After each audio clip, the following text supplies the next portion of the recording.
Instagram reels కోసం యువత పడరాని పాట్లు పడుతోంది. జనాల మధ్యలో కుప్పిగంతులు వేయడం, రోడ్లపై పిచ్చి చేష్టలు చేయడం, వాటిని వీడియో షూట్ చేసి సోషల్ మీడియాలో పోస్ట్ చేసి వచ్చిన లైక్‌లు, కామెంట్‌లు చూసి పొంగిపోవడం.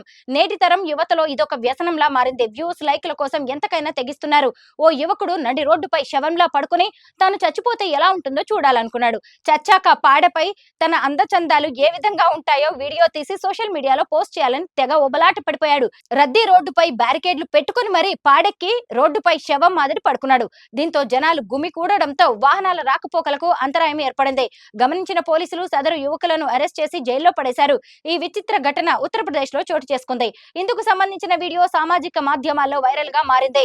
ఉత్తరప్రదేశ్ లో పోలీసులు నడి రోడ్డుపై పడి ఉన్న ఒక శవాన్ని అరెస్ట్ చేశారు. శవం అంటే నిజంగా శవం కాదు. సామాజిక మాధ్యమంలో పేరు తెచ్చుకోవడానికి కస్గంజ్ జిల్లాలో నడి రోడ్డుపై శవంలా పడుకున్న ముఖేష్ కుమార్, అతడి స్నేహితులైన కొందరు యువకులను అరెస్ట్ చేసి జైల్లో వేశారు.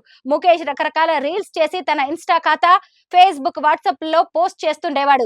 దీనిలో భాగంగా తాజాగా యూపీలోని అమన్పూర్ తిరాహా వద్ద కుమార్ రాజ్ కోల్డ్ స్టోరేజీ సమీపంలో రోడ్డుపై ఎర్రటి తివాచీపై ముక్కులో దూది, మెడలో దండ వేసుకుని అచ్చం శవంలా పడుకోగా జనం పెద్ద ఎత్తున గుమిగూడారు. ఈ వీడియోను అలవాటు ప్రకారం సోషల్ మీడియాలో పోస్ట్ చేయడంతో అది కాస్త పోలీసుల కంటపడింది. కస్గంజ్ జిల్లా పోలీసు సూపరింటెండెంట్ అపర్ణ రజత్ కౌశిక్ నేతృత్వంలోని పోలీసులు ఈ వీడియోలోని యువకుడిని గుర్తించి అరెస్ట్ చేశారు.